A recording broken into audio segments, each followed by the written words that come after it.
से उन्होंने ब्रह्मा जी का निर्माण किया। ब्रह्मा जी से ही अब सृष्टि आगे बढ़ रही है। सनकादिक ऋषियों की उत्पत्ति हुई, वे संन्यास लेकर के जन्म लेते ही परिव्राजक हो गए।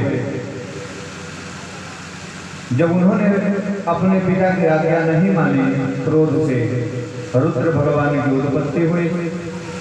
फिर बाद में उन्होंने 10 ऋषियों को जन्म दिया, जिसमें 10वें नारद भी उनके मानस पुत्र के रूप में आए।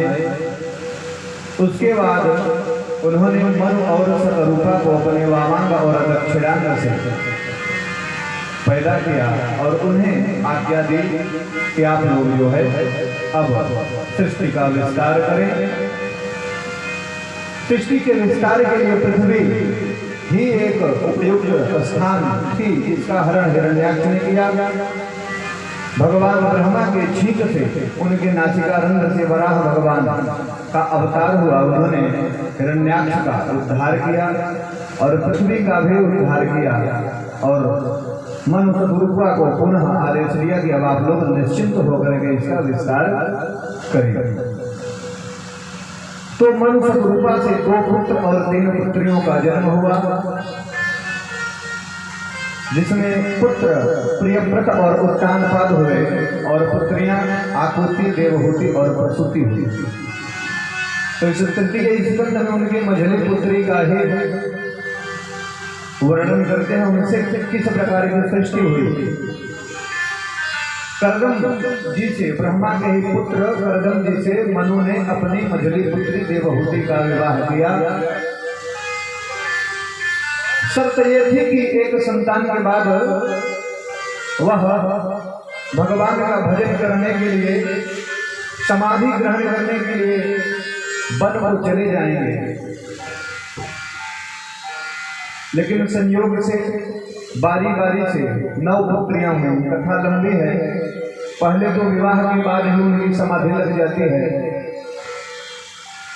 हजारों साल बाद जब समाधि खुलती है तब देवहूति से वह परिचय पूछते हैं। फिर बताती हैं कि महाराज, आज से बहुत साल पूर्व हमारा आपका विवाह हुआ था, लेकिन आप तो आते ही समाधि में लीन हो गए थे, तो मैं आपकी पत्नी हूँ। बड़े प्रसन्न होते हैं, कामक विमान उन्हें प्रदान करते हैं और साथ में ही वह हजारों साल फिर भोगों का उपभोग करते हैं और धीरे धीरे 9 कन्याएं होती हैं। अब एक दिन बैठे बैठे कर्दम जी कहते हैं कि देवी, अब मैं वन को जाना चाहता हूँ, क्योंकि घर गृहस्थी में भगवान का भजन ठीक से हो नहीं पाता। तो उन्होंने कहा कि बात तो हुई थी एक पुत्र होने के बाद आप जाएंगे, और यहाँ तो 9 कन्याएं हो गई और आप चले जाएंगे, तो इनका विवाह कैसे होगा। तब कर्दम मुनि को याद आया कि भगवान ने मुझे आशीर्वाद दिया था कि अगर तुम विवाह करोगे तो मैं स्वयं तुम्हारे यहाँ पुत्र बन करके पैदा होऊंगा। फिर उन्होंने पुत्र की कामना से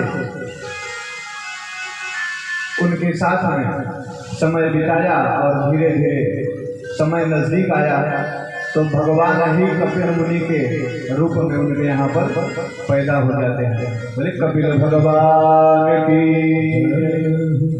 अब तो जब भगवान कपिल पैदा हुए तो उनके दर्शन के लिए ब्रह्मा अपने 9 ऋषि जो उनके ही पुत्र हैं उनके साथ दर्शन के लिए पधारे। 10वें पुत्र नारद जी, जो कि एक जगह टिकते नहीं, तो भगवान का भजन करते हुए वो कहीं चले गए थे, तो अपने 9 ऋषि पुत्रों के साथ में ब्रह्मा जी वहां पर आते हैं। तो कर्दम मुनि कहते हैं कि बड़ा अच्छा संयोग है कि आपके ये 9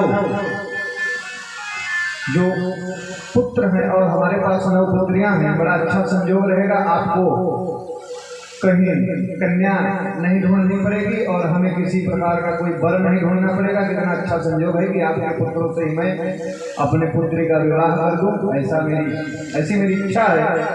तो भगवान ब्रह्मा भी खुशी खुशी राजी हो जाते हैं और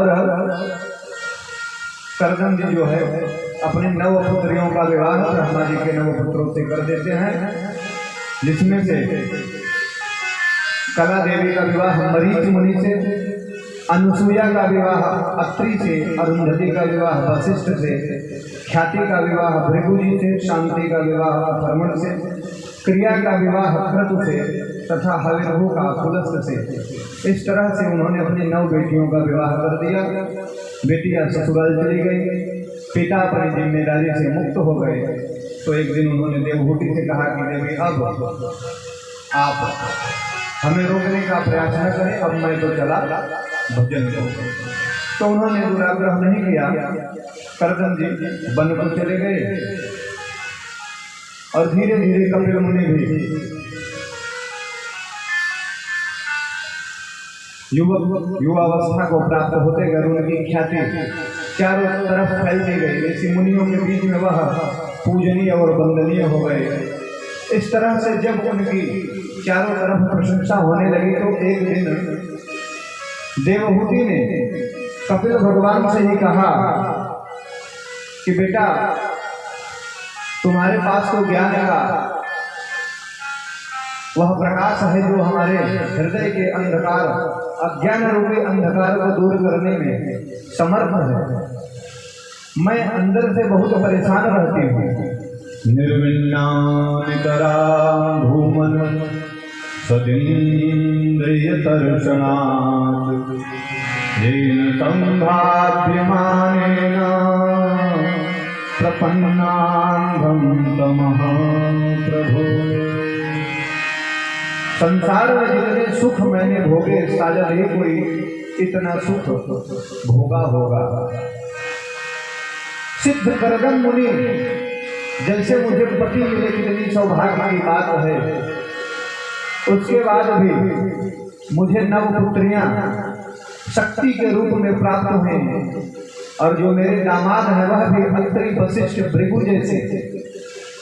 और अपने पति के साथ में कामक विमान में मैंने हर प्रकार के सुखों का उपभोग किया। किसी भी प्रकार की वस्तुओं की, किसी भी प्रकार के भोगों की कमी जीवन में तो नहीं रही, लेकिन फिर भी मेरा मन संतुष्ट नहीं होता। मेरे मन में कुछ कमी सी रहती है। तब कपिल भगवान ने 8 अध्यायों में बड़ा सुंदर कपिलाष्टाध्यायी सुनाते हैं, जिसमें उन्होंने सांख्य दर्शन का ही विशुद्ध तत्व विवेचन करते हुए उन्हें समझाया, जिसका मूल निष्कर्ष निकल करके आता है कि माँ इस सब दुख का और इस असंतुष्टि का कारण हमारा मन है, क्योंकि मन हमें विषयों की तरफ ले जाता है और विषय कभी पूर्ण नहीं होते, क्योंकि वह क्षणिक है। पूर्ण है तो एकमात्र ब्रह्म ही पूर्ण है। पूर्णमदः पूर्णमिदं पूर्णात् पूर्णमुदच्यते पूर्णस्य पूर्णमादाय पूर्णमेवावशिष्यते।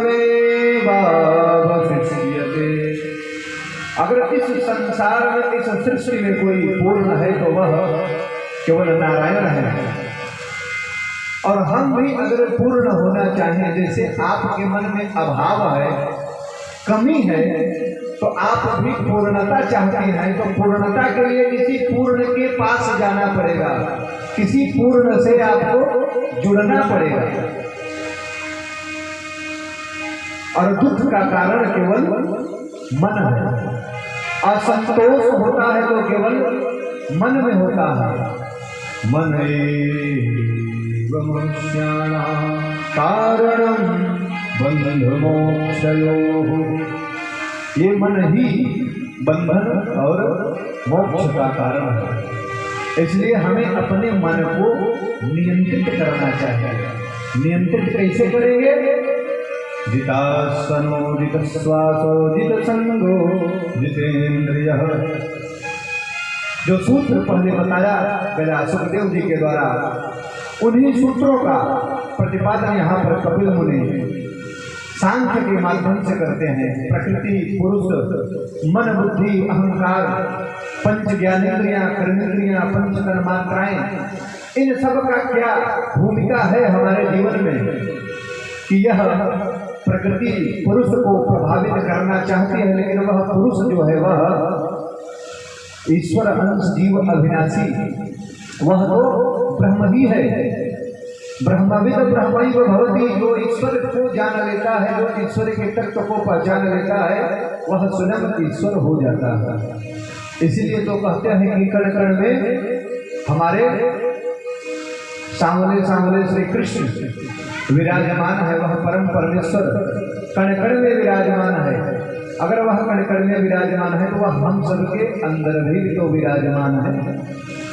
बड़ा सुंदर 8 अध्यायों में उन्होंने अष्टाध्यायी के माध्यम से सांख्य तत्व का विवेचन किया, और यहाँ पर जो है तृतीय स्कंद पूर्ण हो जाती है। फिर चतुर्थ स्कंद की कथा में प्रवेश करते हैं, जिसका नाम है विसर्ग। अब विसर्ग का मतलब कि जो ब्रह्मा के द्वारा सृष्टि हुई है, अब उस सृष्टि से जो भी विस्तार होंगे। सर्ग को समझे जैसे हमने खेत से धान और गेहूं उगा लिए, ये सर्ग हुआ।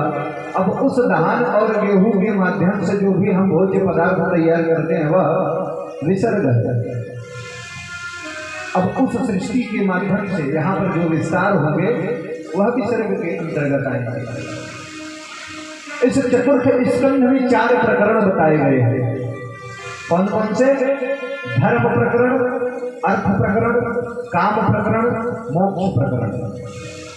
चतुर्थ स्कंध में 4 प्रकरण बताए गए हैं, धर्म, अर्थ, काम और मोक्ष। तो धर्म प्रकरण क्या है? धर्म प्रकरण के अंतर्गत दक्ष के यज्ञ की कथा आती है, जिसमें उनका यज्ञ विध्वंस होता है और सती का चरित्र इसमें सुनाया जाता है। क्योंकि यज्ञ जो है वह एक धार्मिक प्रक्रिया है, इसलिए इसे धर्म प्रकरण से जोड़ते हैं। अनेक संघर्षों के बाद यह यज्ञ पूर्ण होता है। अर्थ प्रकरण में ध्रुव चरित्र का वर्णन है, क्योंकि ध्रुव अपने पिता की गोद में बैठने गए हैं और उनकी सुरुचि नामक जो सौतेली माँ है वह उन्हें गोद में बैठने नहीं देती और भक्त और भगवान दोनों को चुनौती देती है। तो है तो यहाँ पर भाव में भक्ति ही, केंद्र में भक्ति ही, लेकिन भगवान यहाँ कहते हैं कि तुम निकले थे राज्य के लिए, इसलिए जाकर के पहले तुम राज्य करो। इसलिए इस प्रकरण को अर्थ प्रकरण कहते हैं। आगे चल करके इन्हीं ध्रुव जी के ही वंश में राजा अंग होते हैं, जिनके कोई संतान नहीं होते। बहुत पूजा पाठ यज्ञ अनुष्ठान के बाद एक लड़का होता है जिसका वैन नाम रखा जाता है, और यह वैन पूर्ण रूप से नास्तिक हो जाता है। बाद में संत ब्राह्मणों ने याज्ञिक क्रिया के माध्यम से ही इसके शरीर को समाप्त कर देते हैं। तो राज्य में राजा का अभाव हो जाता है, अराजकता बढ़ जाने के लिए कारण पुनः किसी राजा का होना आवश्यक है। तो उन्होंने उस वैन के शरीर का ही मंथन किया, तो उससे पृथु भगवान का जन्म हुआ। बोले पृथु भगवान की जय हो। 11 अध्यायों में पृथु भगवान के चरित्र का वर्णन है, जिसमें वह पुनः